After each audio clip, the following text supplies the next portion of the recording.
तो आज हमारी तीसरी क्लास और अब से तुम्हें ये चैप्टर समझ में आने लगेगा। पहले आपके पास नोट्स नहीं थे, अब तीसरी क्लास से नोट्स दिख रहे होंगे स्क्रीन के ऊपर। ठीक है, ये नोट्स हैं आपके। अकाउंटेंसी रिकंस्ट्रक्शन और पार्टनरशिप फॉर्म, वैसे इसको चैप्टर का नाम changing in profit sharing ratio है। मैंने आपको बताया था कि इसमें एक क्वेश्चन इंपोर्टेंट बताया था। मैंने आपको क्या क्वेश्चन इंपोर्टेंट बताया था कि कब पार्टनरशिप का स्ट्रक्चर चेंज हुआ, कब इस चैप्टर की जरूरत पड़ेगी। तो change in profit sharing ratio ये तो चैप्टर का नाम ही है। कौन कौन सी सिचुएशन में हमारा ये चेंज होगा। तो मैंने आपको बताया था कि ये 2 मार्क्स में पूछा हुआ है इन अर्लियर एग्जाम्स। 2 मार्क्स का आपको ये पूछा हुआ, 2 मार्क्स का आ रहा है।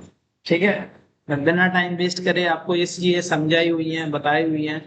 सेकेंड क्लास में मैं आपकी बुक से भी करा रहा था। ठीक है, ये तो सॉल्यूशंस हैं।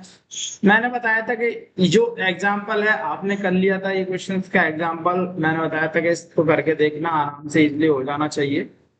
अगर कोई दिक्कत परेशानी आई होगी तो यहाँ आई होगी, यहाँ पे भी मैंने थोड़ा सा दिमाग मारा था, मैं समझाया था, कोशिश की थी बताने की कि अच्छे से आपको ये चीजें समझ में आ जाए। अच्छा भैया, इसमें नोट्स के साथ क्या क्या पढ़ना पड़ेगा, कैसे कैसे होना चाहिए और इसका क्या इम्पैक्ट पड़ता है, तो जरा देख लेते हैं इस चैप्टर में है क्या। चेंजिंग प्रॉफिट शेयरिंग रेशियो, ये एग्जांपल आपको पढ़ना पढ़ लो। एडमिशन के टाइम पे क्या होगा, रिटायरमेंट के टाइम पे क्या होगा, डेथ के टाइम पे क्या होगा, ये सारी एमएन कमीशन सिचुएशन के टाइम पे क्या होगा। तो ये यहाँ पे इंफॉर्मेशन होती हैं, जस्ट रीड कर लेना। ठीक है, वीडियोस को रोक के just read read read, simple. बाकी मैंने आपको ये फॉर्मूला याद कराया था सेक्रीफाइसिंग रेशियो का, ये मैं लिखा चुका हूं, मैं आपको बता भी चुका हूँ कि ये इंपॉर्टेंट है भाई। ओके, अगर एक ही फॉर्मूला आपने याद कर लिया तो इसके बेस पे भी हम क्वेश्चंस कर सकते हैं। एक आध छोटा क्वेश्चन आएगा एग्जाम के अंदर। ये चैप्टर मोस्ट इम्पोर्टेंट है फॉर फर्दर न्यू चैप्टर्स, जो एडमिशन है, रिटायरमेंट है, डेथ है, डिजोल्यूशन है, वहां काम आएगा। हमने ये तो पढ़ लिया। मेन हम यहाँ पढ़ रहे थे, यहाँ पे जिस चैप्टर के अंदर ज्यादा बड़ा चैप्टर नहीं है, यहाँ पे क्या चेंजेस आएंगे और नेक्स्ट चैप्टर में भी क्या होने वाला है, क्या क्या होगा, क्या दिक्कतें आएंगी, क्या परेशानी आएंगी। तो आप चीजों को समझें कि ट्रीटमेंट ऑफ गुडविल, गुडविल निकालना तो हमने सेकंड चैप्टर में सीख लिया था। अब आप यहाँ पे जो सीख रहे हो कि अगर रेशो चेंज होंगे, अगर कोई पार्टनर आएगा या जाएगा या मर जाएगा या पार्टनरशिप खत्म हो जाएगी, तो उस केस के अंदर गुडविल पे क्या इम्पैक्ट पड़ता है, गुडविल का क्या ट्रीटमेंट होगा। व्हेन, ये ऑल लिखा हुआ है दोस्तों, when all the partners of a firm agree to change their profit sharing ratio. ठीक है, the ratio may be changed. In this case, one profit is purchasing share, a share of partner from another. देखो, कुछ ना कुछ तो sacrifice किसी ना किसी को करना पड़ेगा, किसी को फायदा होता है तो किसी को नुकसान होता है। In other words, share of one partner में बी इंक्रीज एंड शेयर और अदर पार्टनर डिक्रीज। एक को फायदा है तो एक को नुकसान हो रहा है। अगर कोई नया पर्सन आ रहा है या जा रहा है तो किसी ना किसी को फायदा होगा, किसी ना किसी को नुकसान जरूर होगा। The goodwill also adjusted at the time of change in profit sharing ratio of the partners.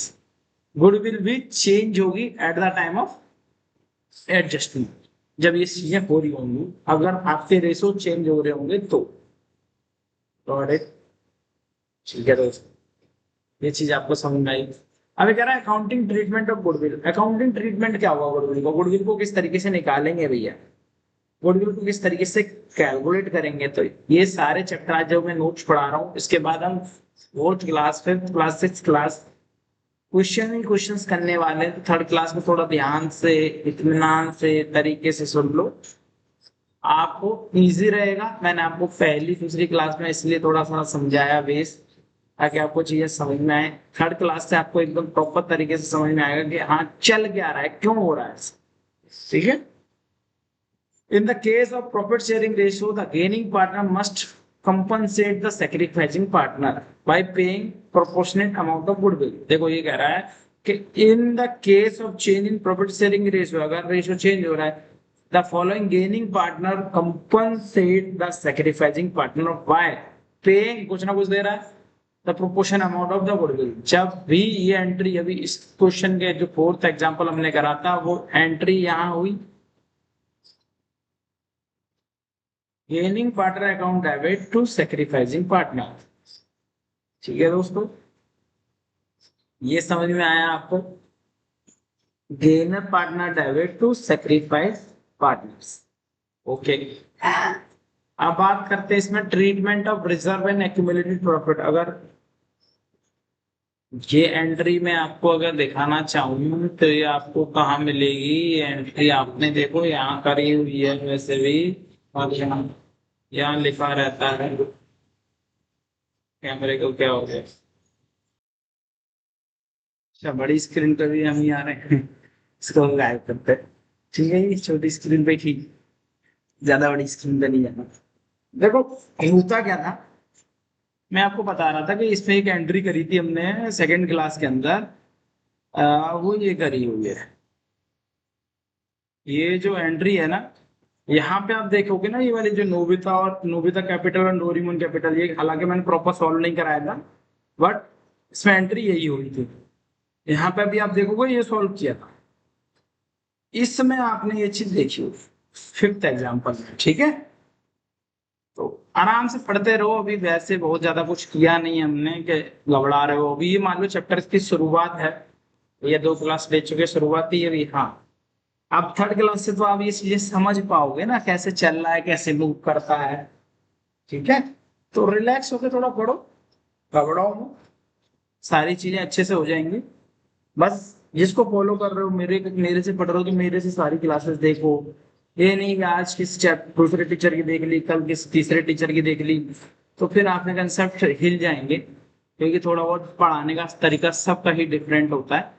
तो एक जगह जहाँ पढ़ रहे हो वहीं पढ़ते रहो। जैसे अगर आप किसी दूसरे टीचर को फॉलो करते हो तो उन्हीं को फॉलो करते रहो अच्छे से। ठीक है, हाँ, अगर कोई रिवीजन पॉइंट ऑफ व्यू से देख रहा है, जैसे ट्यूशन पढ़ रहा है ऑफलाइन, फिर वो ऑनलाइन मतलब यूट्यूब वगैरह पे देख रहा है या ऑनलाइन खरीद के देख रहा है, वो देख सकता है।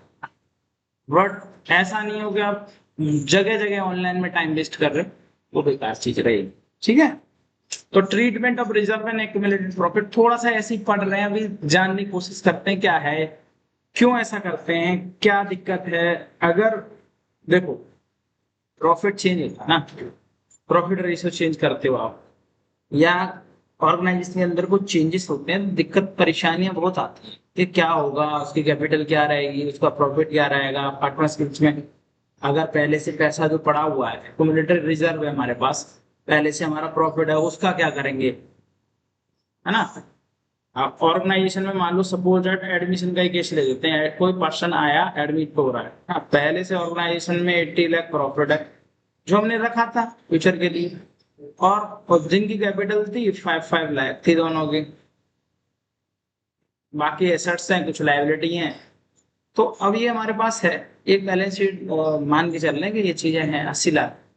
अब नया पार्टनर आ रहा था, तो ये क्या 80 लाख में से इसको कुछ हिस्सा मिलेगा, क्या करेंगे हम, या जब हम बांटेंगे तो कुछ करेंगे, तो ये एग्रीमेंट होता है, ये तरीका होता है। अब देखो जो आपकी पार्टनरशिप एक्ट क्या कहती है इस पे, वो डिटेल यहाँ पे मेंशन की गई है। अब पढ़ते हैं हम अपना। ठीक है दोस्तों, अगर जहाँ आप बोर फील करो तो नए टीचर्स की वीडियो देखना, मेरे में तो थोड़ा टाइम लगेगा दोस्तों, है ना? At the time of change in exiting ratio, a firm may have reserve and accumulated profit losses. All free reserve profit is given the liability side should be credited to the partners capital accounts. ये तो होता ही है, ये liability side में जितने भी reserves बना रखे होते हैं ये प्रॉफिट है। प्रॉफिट है और फर्म में लाइबिलिटी साइड दिखता है, क्यों दिखता है? क्योंकि फर्म के ऊपर ये लायबिलिटी है, ये फर्म का प्रॉफिट नहीं है, ये एक तरीके से पार्टनर्स का पैसा है, तो पार्टनर्स के अकाउंट्स में ये पैसा जाना चाहिए। ठीक है, पैसा तो हमारा है अल्टीमेट। बिजनेस में पार्टनर और फर्म दोनों को अलग अलग माना जाता है, बिजनेस में कंपनी और मालिक को अलग अलग माना जाता है, तो इसी वजह से लायबिलिटी साइड शो करते हैं। ठीक है, तो व्हेन कैपिटल फ्लक्चुएटिंग, यहाँ पे ध्यान रखना, फ्लक्चुएटिंग बोल रहा हूं मैं से, फ्लक्चुएटिंग होता है वैसे, फ्लक्चुएशन शनिंग लिखा हुआ है इसमें, ठीक है। व्हेन कैपिटल्स, मैंने दो तरह की कैपिटल्स बताई थी, अगर आप मेरे को फॉलो कर रहे हो शुरू से, तो दो तरह की कैपिटल बताई थी, एक तो फ्लक्चुएट होती है और दूसरी फिक्स्ड कैपिटल होती है। तो दोनों केसेस में होगा क्या, क्या करेंगे भैया, अभी ट्रीटमेंट तो आपने कुछ नहीं बताया है, बता रहा हूँ आगे एंट्रियां हैं। All the fixed assets accumulated losses should be debited to the partner's capital account and current account if capital are fixed। ये लाइन यहां से लेके दोबारा से आप पढ़ना, पढ़ो भाई दोबारा से। When capital fluctuating or current accounts, if capital are fixed and all fictitious assets accumulated losses should be debited। अब सबसे बड़ा रोड़ा यहाँ आएगा, अगर आपको लैंग्वेज में ये देख रहे होगे all fictitious assets, इसका बहुत सारे लोग मतलब ही नहीं जानते होंगे ये है क्या ना, पढ़ते हैं फिर बताते हैं और दिखाएंगे, चलो तुम्हें एआई से दिखाएंगे इसके बारे में। A new partner is not entitled to any share in such accumulated balance of firm while transferring these reserves and profit and losses to the partner's capital account। देखो नए पार्टनर को कुछ नहीं मिलेगा, यार नए पार्टनर का इसमें कंट्रीब्यूशन क्या है, contribution is zero. New partner का कंट्रीब्यूशन इसमें कुछ है नहीं है, कंट्रीब्यूशन क्या है उसका जीरो, तो वो इंटाइटल्ड भी नहीं होगा कि उसे कुछ चीजें मिले जो पहले से पड़ी हुई फर्म। स्टूडेंट यहां से must remember that reserve and profit losses are only for old partners and should be transfer to them only. मतलब आप जब आप ट्रांसफर की क्या बात कह रहा हूं, ट्रांसफर की बात मैं ये कह रहा हूं कि आपको ये कैपिटल अकाउंट में ही ट्रांसफर करने हैं, कैपिटल अकाउंट में ही क्या करने हैं, ट्रांसफर करने हैं। इन ओल्ड रेशो सबसे बड़ी इंपॉर्टेंट पॉइंट ये है कि आपको जो ट्रांसफर करोगे, जो बांटोगे, पहले से जो प्रॉफिट पड़े रहेंगे, एक्यूमुलेटेड प्रॉफिट पड़ा हुआ है, कुछ भी पड़ा हुआ है, तो आपको वो ओल्ड रेशियो में बांटना है। Following journal entries are recorded in the books of accounts. तो क्या एंट्री है बुक्स ऑफ अकाउंट्स के अंदर, let's discuss guys. Journal entry, क्या जनरल एंट्री है भाई, डेट है, पर्टिकुलर है, लेजर फोलियो, डेबिट, क्रेडिट। तो अब ये कह रहा है जनरल रिजर्व था, ठीक है जी, प्रॉफिट एंड लॉस है, वर्कमैन कंपनसेशन रिजर्व है, ये तीन है। ज्यादातर आपके क्वेश्चंस में ये तीन ही दिखेंगे, ठीक है जी। थ्री, तो ये ओल्ड पार्टनर्स में बटेंगे, वो भी उनके कैपिटल अकाउंट में। Being reserve and accumulated profit credit to the old partner in their old ratio. तो जस्ट एंट्री तो ये होती है जब आप कैपिटल में लेके जाओगे इसे, तो ये आ जाएगा ओल्ड पार्टनर्स कैपिटल अकाउंट, और जो खर्चे किए होंगे वो सारी ये है, ठीक है। अब बात फिर से वही कि भैया अभी तो आपने ये तो क्रेडिट कर दिया, ये सेकेंड एंट्री जब आई है, सेकेंड एंट्री में क्या कह रहा है ये भाई सर, सेकेंड एंट्री में आपसे कह रहा है कि old partners capital account to, पहला वर्ड प्रिलिमिनरी एक्सपेंसेस। एक टाइम था इस वर्ड को पढ़ने में मुझे बहुत दिक्कत होती थी, हालांकि मेरी टंग में थोड़ा सा इशू है, वो स्लिप हो जाती है, टिल्ड हो जाती है, मतलब पूरी घूम जाती है। तो कुछ वर्ड ऐसे होते हैं जो मैं, अगर आप मजाक उड़ाओगे तो उड़ा लें, कोई दिक्कत नहीं है, लेकिन कुछ वर्ड ऐसे होते हैं वो जवान की वजह से, ऐसा नहीं मुझे पढ़ना नहीं आता, जवान जो फिसल जाती है उसकी वजह से गलत निकलते हैं। इस वर्ड पे बहुत मेहनत करनी पड़ी थी मेरे को, ये वर्ड समझ में नहीं आता था, पढ़ना नहीं आता था, और 12th में तो इनका, 11th में तो इनको मतलब भी नहीं लगता। प्रिलिमिनरी एक्सपेंसेस, आज इसे भी डिटेल में थोड़ा तो समझेंगे, प्रिलिमिनरी एक्सपेंसेस क्या होते हैं। अच्छा ये आपको पता होगा कि एडवर्टाइजमेंट जो खर्चे करते हो, अब ये सस्पेंस लिखा है, profit and loss and goodwill, being accumulated loss and fictitious assets debited to the old partner in their old ratio। अच्छा पहले तो आप एक चीज नोटिस करें कि अब जो आप पढ़ रहे हो उसको बार बार ये आ रहा है ना आपके सामने कि यार ये fictitious assets, तो आप हिंदी में भी जानना और इंग्लिश में भी जानने की कोशिश करना। मैं स्क्रीन पे लेके चल रहा हूँ आपको। ये हमारा बढ़िया एआई है, यहाँ पर बहुत डिटेल में बताया फिक्स्ड एसेट्स इन डिटेल्स। आपको आई होप ये स्क्रीन दिख रही हो अच्छे से। यहाँ आप देख सकते हो ये कुछ इंफॉर्मेशन दी इसने। ग्रेट चॉइस नहीं भैया, ग्रेट चॉइस वगैरह नहीं। What are the fictitious assets? Despite the name of fictitious assets are not real assets. ये एक real assets नहीं होती। They are expenditure or losses that have no physical existence, do not generate future economic benefit। ये ना कोई growth देगा ना कुछ देगा, है क्या भैया? Are temporarily shown in the balance sheet under miscellaneous expenditure। कहाँ दिखाते हैं इसे? miscellaneous expenditure में दिखाते हैं। are amortized return of over a multiple accounting periods। Okay, तो की फीचर्स क्या है इसके? की फीचर्स, नो टेंजिबल और realisable value, not truly assets but treated as a accounting convenience, deferred expenses data recovery नहीं आता, कुछ नहीं होता। अब आप इसके कॉमन एग्जांपल देखोगे और समझने की कोशिश करोगे। अभी तक आपको ये समझ में आया कि फिक्स्ड किस एसेट्स में आएगा क्या, और इसे एसेट्स क्यों बोलने पर दिखाएंगे कहाँ। Preliminary expenses, cost incurred before a company is form. देखो, जब कंपनी बनाई जाती है, जब कंपनी बनाई गई, आपको कुछ खर्चे करने पड़ेंगे। जैसे आप हमारे पास आए, हम कॉस्ट अकाउंटेंट हैं, ठीक है। आप कंपनी खोलने के लिए चार्टेड अकाउंटेंट के पास जा सकते हो, कॉस्ट अकाउंटेंट के पास जा सकते हो, कंपनी सेक्रेटरी के पास जा सकते हो। बट जिनको ड्राइव बहुत तगड़ी नॉलेज होगी कंपनी से रिलेटेड काम के लिए, अगर कंपनी की ओपनिंग की मैं बात करूं तो वो कंपनी सेक्रेटरी, जो हमारा सीएस का कोर्स है, दैट इज ऑलमोस्ट थ्योरी रहता है उसमें। वहां आप उन लोगों के पास जाओगे तो वो आपको बहुत ज्यादा डिटेल में बता सकते हैं एज कंपेयर टू सीए और सीएमए। ठीक है, मैं अपनी डिग्री को डिग्रेड नहीं कर रहा हूँ, मैं सीए को डिग्रेड कर रहा हूँ, बट हर किसी का फील्ड होता है।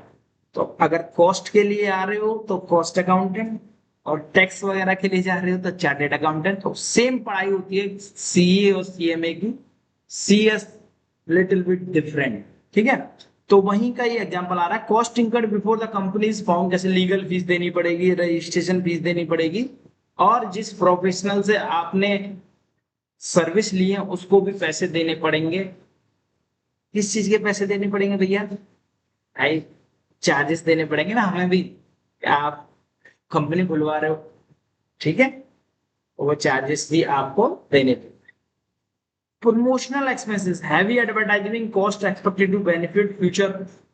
फ्यूचर में बेनिफिट होगा आपको, इस वजह से आपने यहाँ पे बहुत सारी कॉस्ट खर्च कर देते हैं लोग, है ना। तो फिर क्या होगा, वो भी आपका एक तरीके से फिक्स्ड एसेट्स है, इनका फ्यूचर में बेनिफिट आपको मिलेगा। Loss on issued debenture similar the share but for the डेफ, डिस्काउंट ऑन शेयर। इसी वजह से, इसी वजह से why are treated as assets, because return of the entire expenses one year would be distort in the financial, spreading the cost over several years. The company present is a more accurate picture of the profitability, like just a preliminary expenses to the bank, profit and loss of preliminary expenses। ये उन्होंने बताया और इतनी detail दी उसने। इसी वजह से आप देखोगे ना यहाँ पर, इसी वजह से पार्टनर्स कैपिटल अकाउंट्स के नीचे ये वर्ड दे रखे हैं सारे।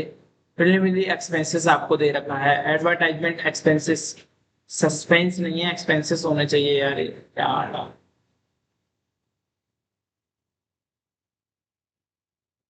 प्रॉफिट एंड लॉस, गुडविल, ठीक है, ये वर्ड डाले गए और ये एंट्री होगा, ये ट्रीटमेंट होगा। बट भैया प्रैक्टिकल क्वेश्चंस कराओ, मैं कराऊंगा, अभी प्रैक्टिकल क्वेश्चंस की तरफ ही मूव करेंगे, ठीक है जी। अब ये बता रहा है और ये ही इंपॉर्टेंट है आपके लिए। उसके अलावा आपको अगर कोई भी रिजर्व दिख जाए, नो, डोंट डिस्ट्रीब्यूट ये रिजर्व डिस्ट्रीब्यूट नहीं होंगे, ये पार्टनर्स के बीच में ओल्ड रेशो में नहीं बटेंगे दोस्तों। डोंट डिस्ट्रीब्यूट, बार बार आपको एडमिशन के टाइम पे, रिटायरमेंट के टाइम पे, डेथ के टाइम पे चिल्ला चिल्ला के बोलूंगा भाई ये नहीं होता, ये नहीं होता, वहां आप फिर सोचोगे कि यार ये पढ़ाया कब तक, पढ़े कब तक। तो थर्ड चैप्टर इसलिए कह रहा हूँ फोकस के साथ पढ़ लेना दोस्तों, आगे बहुत हेल्प करेगा आपको। आगे बढ़े, आज ही मैं सारा रिवीजन करा दूंगा आपका। अच्छा, अब क्या होगा मैं आपको बताऊं, इसमें सिचुएशन क्या क्या आती है भाई। पहले तो पता चल गया चेंज क्यों है, क्या रीजन था चेंज होने का, क्या नहीं था, क्यों कर रहे हैं, किस लिए कर रहे हैं, ये सारी सिचुएशंस बनती हैं। तो अब आप समझो पहला सिनेरियो, जब चेंज हुआ रेशो, चेंज हुआ रेशो, चाहे वो कुछ भी रीजन हो, चाहे एडमिशन हो, रिटायर हो, डेथ हो, तो आप समझना कोई पार्टनर अगर आता है जाता है, तो आपके यहाँ पे जितनी भी एसेट्स होती हैं, लायबिलिटी होती हैं, उन पे भी इम्पैक्ट पड़ता है। इम्पैक्ट पड़ता है, मैं ये कह रहा हूँ। ठीक है, चाहे वो पार्टनर एसेट्स लेके आया हो, तो उनको हम रीवैल्यू करते हैं। रीवैल्यू करते हैं तो इसी में आपको पढ़ने को मिलेगा, एक वर्ड मिलेगा आपको, अभी बार बार ये वर्ड आएगा। ठीक है, आगे चल के भी आएगा। इस वर्ड को जान लेते हैं, क्या वर्ड है ये। वर्ड है आपका रिवैल्यूएशन। इसका नाम ही रिवैल्यूएशन क्यों डाला,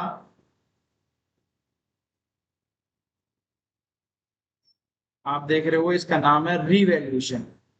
अगर आप री और वैल्यूएशन, वैल्यूएशन मतलब होता है वैल्यू निकालना, रीवैल्यूएशन मतलब दोबारा से उसे की वैल्यू निकालना।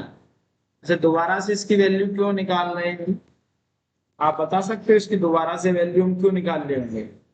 क्योंकि कुछ ना कुछ चेंज हो रहा है, चेंज हो रहा है रेशों के अंदर, इसलिए हम एसेट्स और लायबिलिटी की वैल्यू को रीवैल्यू करते हैं कि आज की डेट में हमारे पास कितनी एसेट्स हैं, कितनी लायबिलिटी है, क्या इम्पैक्ट पड़ा है उसके आने से और उसके जाने से। दोस्तों, आप revaluation of assets and reassessment of liability ये भी बोल सकते हो, जो आपका मन है रीअसेसमेंट बोल दो। बट बार बार आपको एक अकाउंट बनाना पड़ेगा, रीवैल्यूएशन अकाउंट, रीवैल्यूएशन अकाउंट, और 5 6 6 नंबर के क्वेश्चन आएंगे, एडमिशन से, रिटायरमेंट से, डेथ से, सबसे क्वेश्चन आएंगे। ठीक है, थर्ड चैप्टर से क्वेश्चन नहीं आएगा, बट ये बेस है आने वाले चैप्टर्स का। ओके, चलो तो पढ़ते हैं आगे। When it decided by the partner to make change in exiting ratio, separate account is opened, which is known as P&L, profit and loss adjustment account, ये बनाया जाएगा। और revaluation account to make change revaluation of assets and reassessment of liability. तो आपको दो account बनाने पड़ेंगे। आपको बनाना पड़ेगा P&L अकाउंट एडजस्टमेंट अकाउंट के नाम से, और आपको रिवैल्यूएशन अकाउंट के नाम से आपका अकाउंट बनेगा। ठीक है भैया, इतना तो समझ में आता है। अब होगा क्या भैया, या तो आपकी एसेट्स की वैल्यू घट रही होगी या बढ़ रही होगी। जब जस्ट लाइक अ फॉर्मेट, ये बहुत बार पढ़ेंगे तो अपने आप याद हो जाएंगी चीजें, अपने आप पता चल जाएगी। तो अभी बहुत भागने की जरूरत नहीं है इधर उधर, रिलैक्स होकर बस सुनना है, सुनना है, तो फोकस करना, सुनना। अगर खुदा ना खास्ता वैल्यू इंक्रीज हो गई एसेट्स की, कोई भी एसेट्स है, मशीन है, बिल्डिंग है, जो भी है, अगर वो एसेट्स इंक्रीज हो गई तो एसेट्स की वैल्यू बढ़ रही है, बढ़ रही है तो एसेट्स डेबिट जो भी है, नीचे रिवैल्यूएशन। अभी मैं बता दूंगा क्यों ऐसा हो रहा है, डेबिट क्रेडिट भी बता दूंगा, बट अभी आप सुनना ठीक से। आप समझो कि अगर एसेट्स बढ़ी तो इसने एसेट्स को डेबिट किया, नीचे रिवैल्यूएशन अकाउंट लिखा। जस्ट लाइक 11th क्लास में अगर आपको लेजर की आता था, तो आप रिवैल्यूएशन बनाओगे, अगर नीचे रिवैल्यूएशन है तो ये इधर की तरफ आएगा वाई एसेट्स, है ना, ये बना देते। For decreasing value of assets, अगर वैल्यू घट गई तो उल्टा कर देंगे, रिवैल्यूएशन ऊपर एसेट्स नीचे, अगर वैल्यू घट गई तो वो यहाँ आएगा टू एसेट्स, कितनी कितनी घट रही है वही आएगा एसेट्स, आम आ जाएगा। ठीक है, रिवैल्यूएशन में वही चीजें आएंगी जिनका रिवैल्यूएशन हो रहा है, जिनमें चेंजेस हो रहे हैं। आगे पढ़ते हैं। For increasing the value of liability, अगर इंक्रीज होगी वैल्यू ऑफ लाइबिलिटी, आप एसेट्स का देख रहे थे, यहाँ एसेट्स बढ़ रही थी, assets account debit to revaluation, just इसका अपोजिट आना चाहिए। अगर एसेट बढ़ रही है, लाइबिलिटी बढ़ रही है, तो रिवैल्यूएशन अकाउंट, लाइबिलिटी घट रही है तो ये वाली एंट्री। एक याद कर लो, आपको चारों एंट्री हो जाएंगी, जस्ट उनके अपोजिट चलना है और आपकी एंट्री बहुत प्यार से हो जाएगी।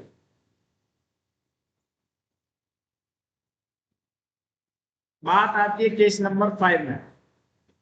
ये केस नंबर 5 बहुत लोगों को याद नहीं रहता, कर नहीं पाते, और ये पॉइंट बार बार आएंगे भाई, बार बार क्वेश्चन कराऊंगा, पेपर के क्वेश्चन भी बताऊंगा, करके दिखाऊंगा, बार बार आते हैं, बार बार। तो when unrecorded assets are recorded, when unrecorded assets are recorded, मान लो ये अनरिकॉर्डेड एसेट्स थी, अब मुझे पता चली कि एसेट्स है मेरे पास, एसेट्स है, सेम इंक्रीज हो रही है एक तरीके से, एसेट्स आ रही है मेरे पास, रिकॉर्ड कर रहा हूं मैं उसे, तो assets account debit to revaluation है। अनरिकॉर्डेड लायबिलिटी आर रिकॉर्डेड, तो जस्ट इसका उल्टा, ये 5th केस याद कर लिया तो 6th हो जाएगा। ये पहले केसों से ही रिलेटेड है, अभी जब हम क्वेश्चंस करेंगे तभी आपको ये चीजें समझ में आएंगी। ठीक है जी, आगे क्या है भैया, आगे बताते हैं। When profit on revaluation transfer to old partner, when profit on revaluation transfer to old partner, revaluation account debit to old partners capital account, when profit, जब प्रॉफिट हो जाता है ना इससे, या तो प्रॉफिट होगा आपको, या तो एसेट बढ़ने से या तो आपको प्रॉफिट हो रहा होगा, या लायबिलिटी बढ़ने से आपको नुकसान हो रहा होगा, कुछ ना कुछ हो रहा होगा दोनों में से। तो प्रॉफिट हो और लॉस हो, वो ओल्ड पार्टनर्स के अंदर बटेगा, ओल्ड रेशियो में बांटोगे, ओल्ड पार्टनर्स कैपिटल। लॉस हो रहा तो जस्ट उल्टा। जब ये प्रैक्टिकली करेंगे, 8 केसें, एंट्री तो आपको याद रखनी पड़ेगी। ठीक है, ये ऐसे बनता है, इसको आप अपनी कॉपी में बनाने में 1 मिनट के लिए रुक जाता हूं। ये आपका परफॉर्म था, रिवैल्यूएशन बना दिया, ये आप रिवैल्यूएशन अकाउंट मानो, रिवैल्यू होगी आपकी वैल्यू, रिवैल्यूएशन अकाउंट्स, ये इस तरीके से बनता है। यहाँ इंक्रीजिंग वैल्यू ऑफ एसेट्स यहाँ आएंगी, डिक्रीजिंग वैल्यू ऑफ एसेट्स यहाँ आएंगी, अनरिकॉर्डेड एसेट्स यहाँ आएंगी, इसके जस्ट उल्टा डिक्रीजिंग एसेट्स यहाँ, इंक्रीजिंग वैल्यू ऑफ लायबिलिटी यहाँ, अनरिकॉर्डेड लायबिलिटी यहाँ। जो प्रॉफिट हुआ इनका, अगर ये क्रेडिट साइड ज्यादा है तो यहाँ प्रॉफिट होगा, अगर ये ज्यादा है तो यहाँ नुकसान होगा, इस पार्टनर्स कैपिटल में बढ़ जाएगा, इसके बाद बैलेंस शीट बनती है। ठीक है दोस्तों, जस्ट रीड इट, ये बार बार फिर काम आएंगे, अगले चैप्टर में फिर चीजें आएंगी, तो अभी पिक्चर बाकी है दोस्तों। ठीक है, बस इतना आपको यहाँ पर ध्यान रखना था और आपका हो गया, है ना। अब आप क्वेश्चंस करेंगे वन बाय वन हम क्वेश्चंस करेंगे इनके बेस पर। ठीक है भैया, पहले आप उनको थोड़ा सा बता तो दो मैं, ठीक है बताते हैं। Preparation of balance sheet, in the case of change in exiting ratio, student must make all the necessary adjustment first and then prepare the necessary accounts which are affected by change in ratio. After this, they should prepare new balance sheet of the firm after the constraint. आप changes जितने भी हो गए उसके बाद आप balance sheet बनाते हो और बैलेंस में जो चेंजेस हुए हैं उन्हीं को इस्तेमाल करके लिख देते हैं हम। ठीक है जी, कोई बात नहीं, बैलेंस शीट तो हमें नहीं बनानी अभी। बट हमें भैया क्वेश्चंस बताओ, क्या अब हम क्वेश्चंस करने लायक हैं?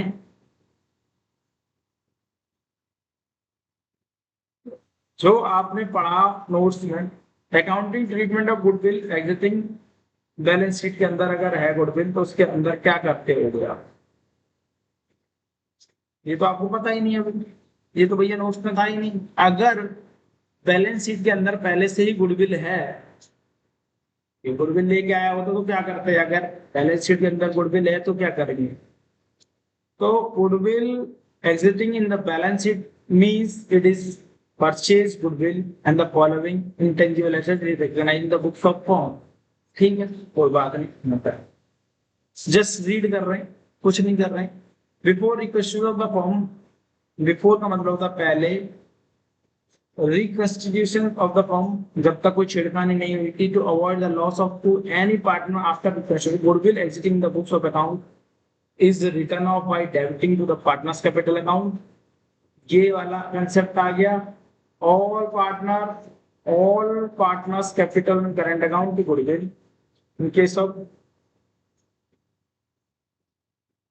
exiting goodwill will be written off. Cash goodwill is determined for the business include the goodwill exiting in the book. इसी के बेस पे क्वेश्चन भी है, एग्जाम्पल नंबर 7 भी है। अगर आप चाहो तो आप इसे समझ सकते हो। क्या एग्जाम्पल है भैया? अनिल, सुनील एंड रमेश। अनिल को रिप्रेजेंट करेंगे हम ए से, सुनील को रिप्रेजेंट कर रहे हैं एस से, आर को कर रहे हैं S. Having profit sharing ratio AF 5, 3, 2. They decided to share profit equally with the effect from 1 April 2025। इसके बाद इन्होंने इक्वली डिसाइड किया।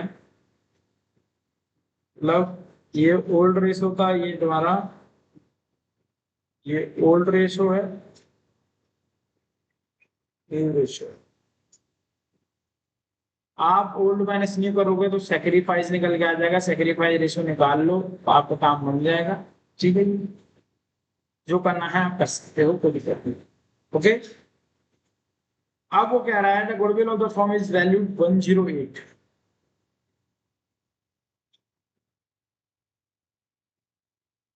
गुडविल एग्जिटिंग द बुक्स पहले से कितनी है? 18,000।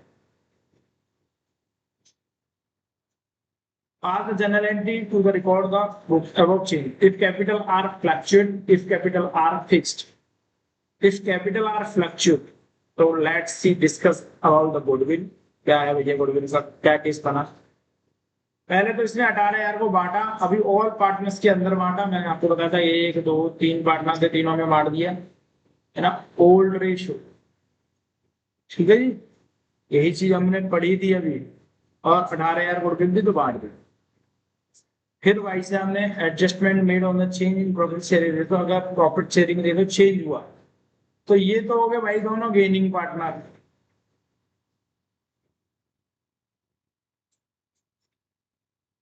ये हो रहा है सैक्रिफाइस। और उनके जो नए रेशियो निकले उस नए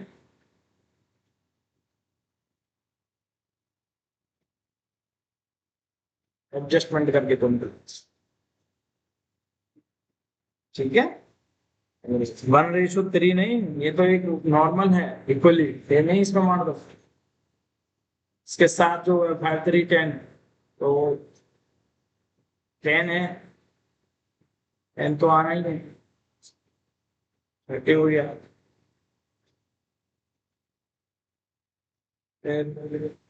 तो मैं 10 सेक्रीफाइस कर रहे होंगे ना कोई। जब निकाला होगा सेक्रीफाइसिंग रेशियो तो वहां से आपका वैल्यू निकल के आ जाएगी। ठीक है भैया, ये तो चलो केस बता दिया आपने। अगर कैपिटल फ्लक्चुएट है, ये आपका निकल के आया भाई, तो ये दो गेनिंग है, मैंने बताया था कि इनको गेन हो रहा है।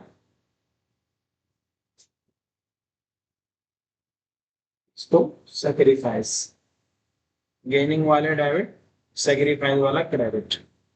अब कंपनसेशन बिल 5 पे दानिल, ये निकाल लिया भाई 108 का।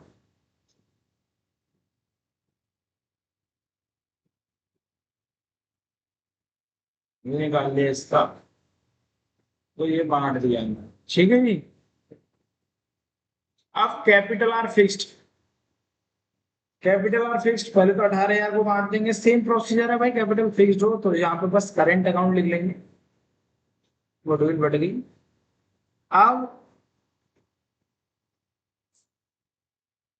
तो भैया इसमें और इसमें क्या दिक्कत थी, ये तो सेम हो रहा है।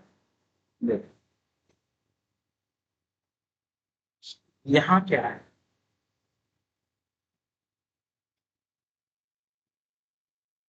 इन वर्ड्स से तो गलत हो जाएगा ना क्वेश्चन, तो आपको ये चीज तो डिसाइड करनी ही पड़ेगी।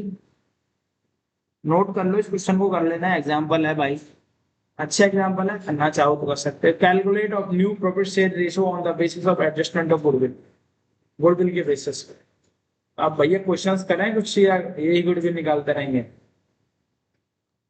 Accounting reserve accumulated profit losses पढ़ लिया हमने, क्या ट्रीटमेंट होगा क्या नहीं होगा। Accounting of,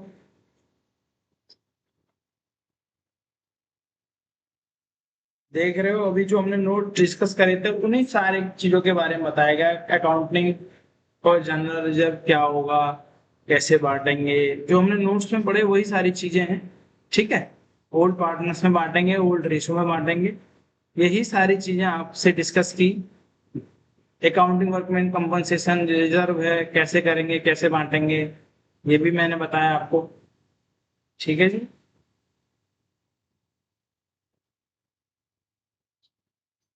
accounting of investment fluctuation reserve, ये भी रिजर्व है। अब यहाँ पे कैसे लेते हैं, क्या करेंगे, when market value the investment book value कैसे ट्रीट करेंगे, when market value investment higher क्या ट्रीट करेंगे, कोई बात नहीं, चेंजेस तो पढ़नी ही है।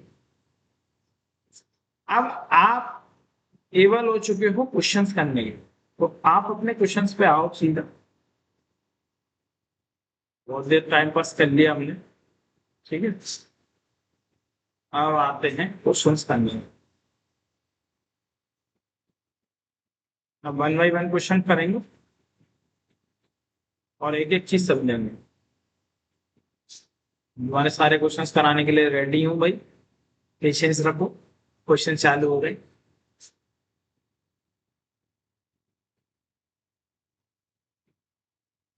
4 तक तो मैंने पढ़ लिया था, अब क्वेश्चन नंबर 5 की बारी है।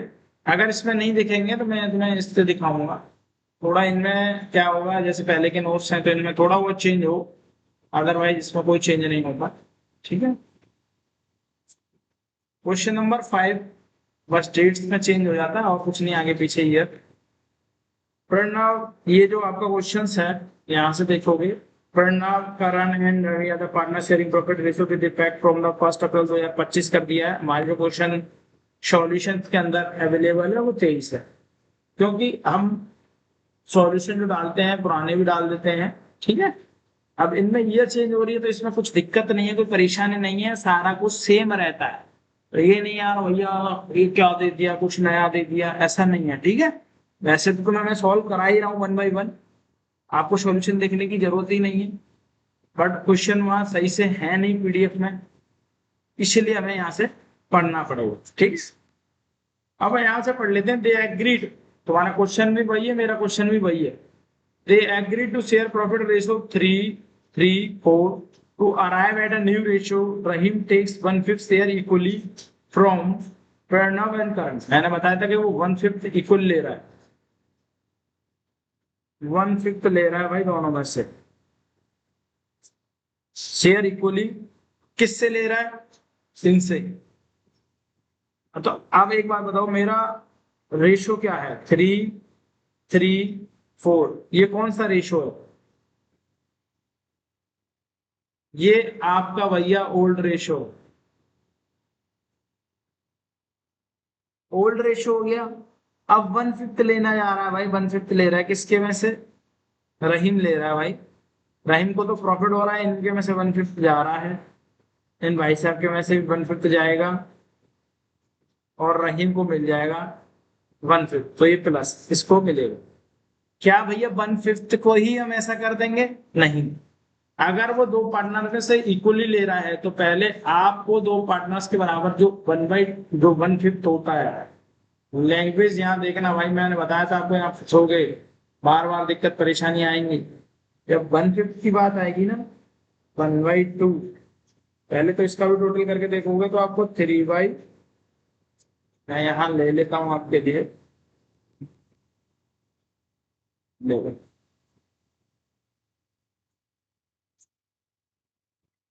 क्वेश्चन नंबर 5, 3/4, मैं इसको इस तरीके से लिख सकता हूँ, 3/10, 3/10, 4/10 ओल्ड रेशियो।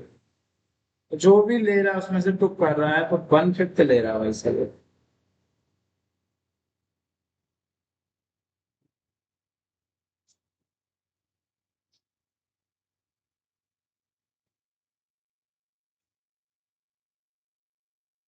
ठीक है, अब होगा क्या, जब आप 1/5 ले रहे हो पर दो पार्टनर हैं इक्वली, तो ये तो तुमने इक्वली बना लिया, 1/10, 1/10, पर भैया यहाँ आप 150 लिखोगे, यहाँ 1/10 नहीं लिख रहे हो आप,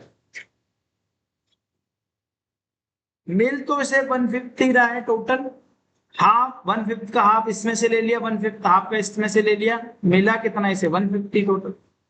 आप इन दोनों को प्लस करके देखो ना, 1/10 प्लस 1/10 को, तो आप देखोगे 2/10 तो आएगा आपका 1/5। इसीलिए यहाँ आप छेड़खानी नहीं करोगे, तो उसने 1/5 लिया है। ठीक है भाई, दोनों में से आपने माइनस किया, फिर ये सॉल्यूशन मुझे दिखा सकता, सॉल्यूशन देख के क्या करो,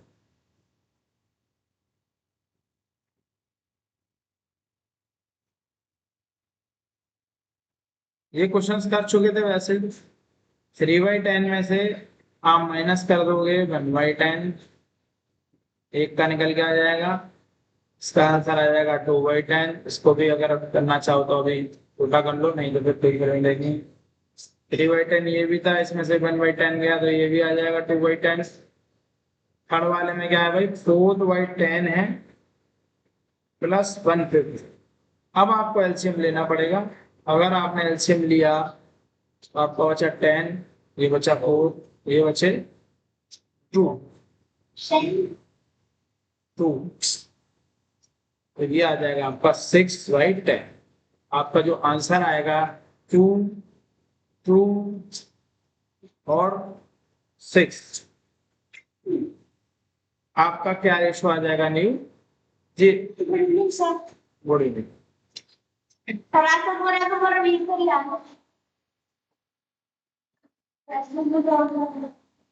ये आपका रेशो आ गया, ठीक है।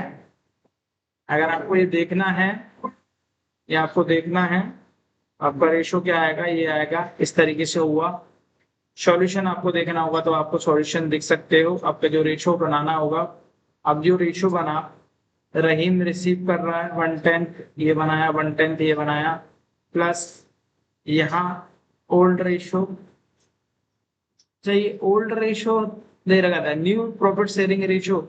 अच्छा ये न्यू रेशो गिवन है दोस्त, मैंने ओल्ड समझ के किया है, क्षमा चाहते हैं आपसे, ये न्यू रेशो है, तो न्यू रेशियो के हिसाब से होगा। उसने खुद बोला भी है, calculate the old profit sharing ratio, हमने देखा नहीं, तो जस्ट हमने उल्टा किया है, माइनस किया वहां प्लस होगा, प्लस किया वहां माइनस होगा, सेम प्रोसेस।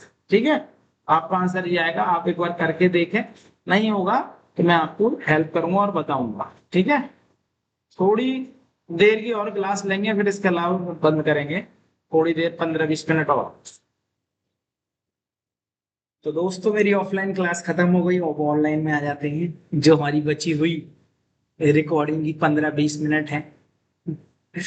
देखो दोस्तों, इस क्वेश्चन में जस्ट हमने क्या कर दिया, गलती कर दी। गलती क्या कर दी? क्वेश्चन पढ़ने में गलती कर दी, वो पूछ क्या रहा है वो गलती कर दी। तो ऐसी जल्दबाजी ना करें मेरी तरह हबड़ तबड़। अगर आपने हबड़ तबड़ की, मैंने क्लास के चक्कर में हबड़ तबड़ की, पर नहीं करनी, फोकस होके पढ़ना है, तभी फिर फायदा होगा। अदरवाइज वो आपसे कह रहा है यहाँ पे, इस टाइप का वैसे क्वेश्चन मैं करा भी चुका हूं, आपको बता चुका हूं। जस्ट आप ओल्ड रेशो को लिख के करते थे, ओल्ड रेशो में से जो जो माइनस कर रहे थे वो आप प्लस करोगे न्यू रेशो में। जहां माइनस करा है वहां प्लस, और जहां प्लस किया है वहां माइनस। और एग्जाम्पल के लिए, जहां पर जब माइनस कर रहे थे अब यहाँ प्लस कर दो, यहाँ प्लस कर दो, यहाँ प्लस कर रहा था यहाँ आप माइनस कर दो, तो आपका आंसर यही आ जाएगा देखने के लिए 4। ये हो जाएगा 4, ये हो जाएगा भाई 2। तो आपका आंसर क्या आ जाएगा? 4 4 2। ठीक है दोस्तों, ये हमने ओल्ड मान लिया था इस वजह से, क्योंकि हमें ओल्ड अब निकालना है, तो ये न्यू है, तो न्यू में उल्टा करेंगे जस्ट। ठीक है भैया, आपने बढ़िया बढ़ाया, बताया हमको। ठीक है दोस्तों, अब चलते हैं हम नेक्स्ट क्वेश्चन की तरफ। 5 से 7 मिनट और लूंगा दोस्तों, फिर उसके बाद आपको छोड़ दिया जाएगा, आप फ्री हो। नेक्स्ट क्वेश्चन हम अपनी बुक से पढ़ते हैं। पहले आपकी बुक क्या कहती है क्वेश्चंस के मामले में? ये कह रही है कि भाई गुडविल के बारे में बताओ। वैसे तो गुडविल के बारे में यही हो जाता है, या गुडविल दे ही रखी है, इस टाइप का क्वेश्चन भी आप कर चुके हो। Asha, Nisha and Disha share profit losses 3-1 respective with the effect of 1 April 2002 agree share profit equally. भाई गुडविल का जो भी काम होना है वो ओल्ड रेशो में होना है, तो न्यू रेशो लिख के मैं क्या करूं? नहीं, आपको लिखना पड़ेगा। क्यों? क्योंकि यहां सेक्रीफाइसिंग में आप क्या करोगे? गेनिंग वाले पार्टनर को डेबिट, जो बताया था गुडविल में ट्रीटमेंट, गेनिंग वाले पार्टनर को डेबिट, सेक्रीफाइसिंग को क्रेडिट। तो पहले आपको सेक्रीफाइस कौन कर रहा है? सेक्रीफाइस नहीं कर रहा है, सिंपल ये ही क्वेश्चन है भाई। यहां जाओगे 3-2-1, ओल्ड, न्यू है आपका 1-1-1, 3/6 -1/3। तो आप करोगे, सैक्रिफाइसिंग रेशो निकाल रहे हो, किसी में गेन भी आ सकता है। ठीक है, अगर आपका कोई क्वेश्चन माइनस में आ जाता है तो ये आ जाएगा 3, नीचे आएगा एलसीएम 6, ये 3 रहेगा, यहाँ पे 2, तो आपका आ जाएगा 1/6। इसमें आ जाएगा आपका 2/6 में से 1/3 माइनस किया तो 2 - 2, क्या कहते हो, यही होगा 0/6। ये कैसे पॉसिबल हो जाएगा है? बताओ भाई दोस्तों कैसे हो जाएगा ये? इक्वली डिसाइड किया है तो बताओ, यही बनना है मेरा तो। चलो देख लो भाई, ठीक है, 0 से तुम घबरा गए होगे। 0 आएगा तो उसका यूज ही नहीं है कुछ। यहाँ सेक्रीफाइस निकल के आया, यहाँ गेन निकल के आया है, इस वाले पार्टनर का कोई काम ही नहीं है एंट्री में, कोई बात नहीं, ना इसको प्रॉफिट हो रहा है ना इसे नुकसान हो रहा है। तो गेन जिसको हो रहा है वो डेबिट, गेन किसको हो रहा है? दिशा को, तो दिशा शेयर्स कैपिटल ये 1/6 में निकाल लिया इसका 3। इसकी जनरल एंट्री क्या? Disha capital account debit to आसास कैपिटल, बस हो गया आंसर। इस टाइप का क्वेश्चंस भी आप कर चुके हो, बस आपको ये नहीं पता था कि ये 0 कैसे आ रहा है। 0 तो आने दो, कोई दिक्कत है उससे? कोई दिक्कत नहीं थी भैया। अभी की क्लास के लिए, आज की क्लास के लिए मैं मानता हूं कि आपने इनफ पढ़ लिया है। नेक्स्ट क्लास में जैसे आप ये क्वेश्चंस, अगला क्वेश्चंस आप कर सकते हो इजीली। 7 क्वेश्चन ट्राई करके देखना, 8 क्वेश्चन भी आप ट्राई करके देखना, इसमें एडजस्टमेंट है। थोड़ी सी एडजस्टमेंट है, बट बाकी गुडविल जो निकालना आता है तो आप निकाल सकते हो। 7 और 8 ट्राई करना, इसके बाद मत करना, मैं कराऊंगा, ठीक है। बाकी मैं कराऊंगा वो आपको। फिर पढ़ेंगे बड़े क्वेश्चन, निधि विधि एंड काव्या। मिलते हैं नेक्स्ट क्लास में दोस्तों। Thank you so much, take care, bye bye.